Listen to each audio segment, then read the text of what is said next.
Timnas Indonesia memandang rendah kejohanan AFF Suzuki 2024 ni guys.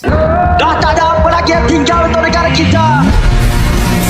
Kita ada peningkatan, tapi kita kekurangan kejayaan. Bangkitlah Malaysia. Yang sekarang ini kita ni dijadi bahan ketawa oleh jiran kita, Indonesia yang dulu kita pandang remeh, kita pandang rendah, ya, sebagai negara pembekal buruh kasar, pembantu rumah, ya, masyarakat yang kurang maju. Tetapi sekarang ini kita malu, ya, kita malu.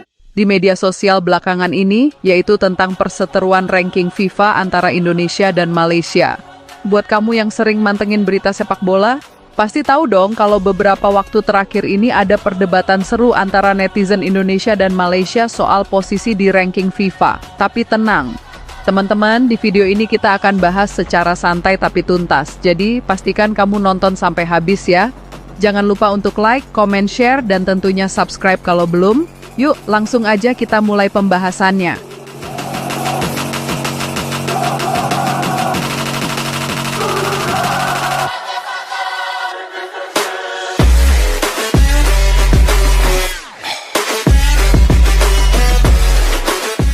Awal mula perdebatan ranking FIFA, semuanya berawal dari kenaikan ranking FIFA Timnas Indonesia, yang berhasil naik dari posisi 130 ke 125 dunia. Prestasi ini tentu saja menjadi kebanggaan bagi kita sebagai warga Indonesia. Namun, media dan netizen Malaysia rupanya merespons hal ini dengan berbagai komentar yang terkesan menyindir. Media Malaysia seperti Makan Bola bahkan menyebut bahwa Malaysia memiliki peluang untuk menyalip Indonesia dalam ranking FIFA. Mereka beralasan bahwa timnas Malaysia hanya menghadapi Filipina di ajang Piala Merdeka. Sementara Indonesia harus melawan tim kuat seperti Arab Saudi di kualifikasi Piala Dunia 2026.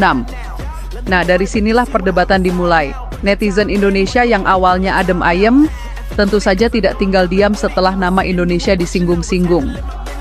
Berita dari negara tetangga, negara tempat kelahiran Upin dan Ipin, ya tidak habis-habisnya media Malaysia membanding-bandingkan antara Indonesia dan Malaysia, di mana media Malaysia Makan Bola mengatakan Malaysia dan Indonesia terpisah 3 tangga, beda 4 mata. Ya, itu kata ya, di mana kita tahu saat ini Indonesia berada di posisi 130 dunia kemarin ya guys. Malaysia berada di posisi 133 dunia. Media Malaysia kembali berulah, di mana mereka mengatakan ranking FIFA Malaysia pintas Indonesia.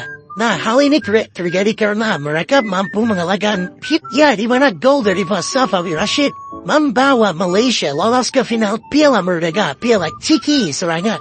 Piala Kemerdekaan yang dilaksanakan hampir setiap tahun, di mana tahun lalu Tajikistan yang menjadi juara. Bahkan salah satu ini netizen dari Malaysia mengatakan Indo overproud. Tunggu je belasa Jepun. Ini sebelum kemarin Indonesia melawan Arab. Setelah Indonesia melawan Arab Saudi, berita kedua lagi, peluang Malaysia naik 3 tangga. Mungkin mereka tahu kalau Indonesia naik 5 tangga, 4-5 tangga. Artinya Indonesia tetap berada di atas Malaysia setelah imbang lawan Saudi. Gimana kamu tulis di kolom komentar. Media sosial jadi ajang perang komentar. Di dunia maya, komentar-komentar dari kedua belah pihak semakin ramai. Banyak netizen Indonesia yang membalas sindiran tersebut dengan membandingkan prestasi kedua tim. Beberapa komentar netizen bahkan mengundang tawa karena kreatif dan penuh humor. Misalnya, ada yang mengatakan baru sehari di atas Indonesia udah ributnya kayak juara dunia. Ada juga yang menyindir Malaysia konsisten, nggak pernah masuk ronde 3 Piala Dunia dari dulu sampai sekarang. Di sisi lain, netizen Malaysia juga tidak mau kalah.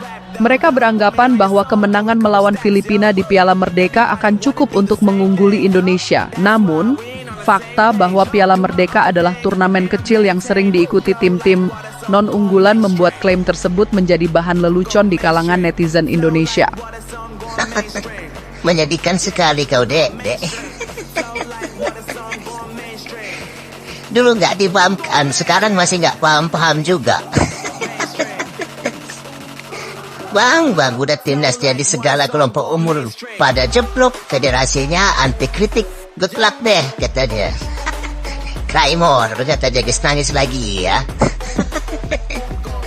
Ya pakcik, sabar pakcik. Hidup kadang kalau enggak mampu, adanya gerah sama ere pakcik. Standar ganda melulu nih katanya. Betul. Malai terus menggonggong, Indonesia terus mulai. Thailand dan Vietnam tertawa melihat kelakuan warga Malai ini.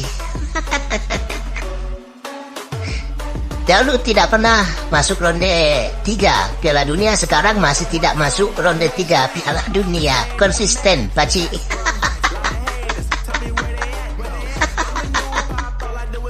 Apalah di Malai.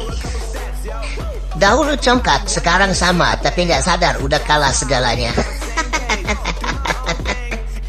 Semangat pakcik, agendakan pertandingan lawan Laos, Timur Leste, Brunei, India, Bangla, biar bisa naik ranking. Rank memang tidak penting, tapi membungkam orang yang sombong tuh penting.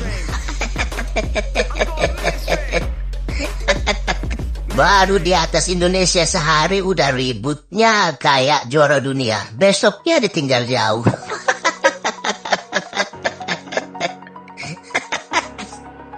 Alah, bacot men, pensiun aja udah. Kalah saing ya di Walai. Mau bilang ronde 3 penting tapi tak lolos. Mau bilang Piala Asia penting tapi timnas bawah umur tak lolos. Mau bilang menang dengan Indonesia penting tapi akhir-akhir ini tak menang-menang. Memang ranking tak penting. Kami bisa kalahkan Saudi, ranking 50 besar. Malaysia pun tak mampu kalahkan India yang rankingnya tak jauh berbeda. Dulu player Liga Malai lagi penting, sekarang panggil player Belanda juga penting. Ini kalau maksud admin nyinyir Indonesia. Di Indonesia saat ini ranking masih dianggap tidak terlalu penting, tapi ranking kami naik sendiri. Alhamdulillah. Jadi kalau ada kesempatan untuk membungkam supporter Harimau Malaya, kami gunakan kesempatan itu. Ya, dan benar. Pas itu cocok sekali itu. Aku tak kisah Malaysia tak lolos ronde 3, aku tetap sokong Malaysia. Yang terpenting bagiku ketika Piala Asia lalu, Malaysia berjaya mengikat Korea 3-3. Perlawanan itu akan aku ingat sampai bila-bila masa. Perspektif yang lebih objektif. Kalau kita lihat dari sudut pandang objektif, sebenarnya ranking FIFA bukanlah segalanya dalam sepak bola. Kualitas sebuah tim tidak semata-mata diukur dari posisinya di ranking FIFA, melainkan dari konsistensi, performa di turnamen besar, dan pengembangan pemain muda. Indonesia sendiri dalam beberapa tahun terakhir fokus pada pembinaan pemain muda dan peningkatan kualitas liga domestik. Hasilnya sudah mulai terlihat dengan semakin banyaknya pemain Indonesia yang berkarir di luar negeri. Sementara itu Malaysia juga memiliki upaya serupa meskipun tantangannya berbeda. Namun sayangnya, perdebatan soal ranking seringkali menutupi upaya-upaya positif dari kedua negara. Apa yang bisa kita pelajari? Perdebatan ini sebenarnya memberikan pelajaran penting bagi kita semua. Alih-alih saling sindir, akan lebih baik jika Indonesia dan Malaysia saling mendukung dalam mengembangkan sepak bola di Asia Tenggara. Rivalitas memang bisa menjadi hiburan, tapi jangan sampai menghilangkan rasa sportivitas dan persaudaraan. Kita sebagai netizen juga sebaiknya lebih bijak dalam memberikan komentar. Jangan sampai perdebatan di dunia maya justru mencoreng citra bangsa kita sendiri. Jadi teman-teman, dari perdebatan ini kita bisa belajar bahwa ranking FIFA memang penting, tapi bukan segalanya. Yang lebih penting adalah bagaimana kita terus mendukung timnas kita untuk berkembang dan mencapai prestasi yang lebih tinggi di kancah internasional. Dan buat netizen, yuk kita gunakan energi kita untuk mendukung secara positif, bukan hanya untuk berdebat tanpa arah. Mari kita jadikan rivalitas ini sebagai pemicu semangat untuk terus maju, bukan untuk menjatuhkan satu sama lain. Terima kasih sudah menonton sampai akhir, jangan lupa tinggalkan komentar di bawah ya, bagaimana pendapat kalian tentang topik ini. Apakah menurut kalian ranking FIFA itu penting? Share pendapatmu, kita diskusi bareng di kolom komentar. Sampai jumpa di video selanjutnya, tetap semangat dan salam sukses untuk kita semua.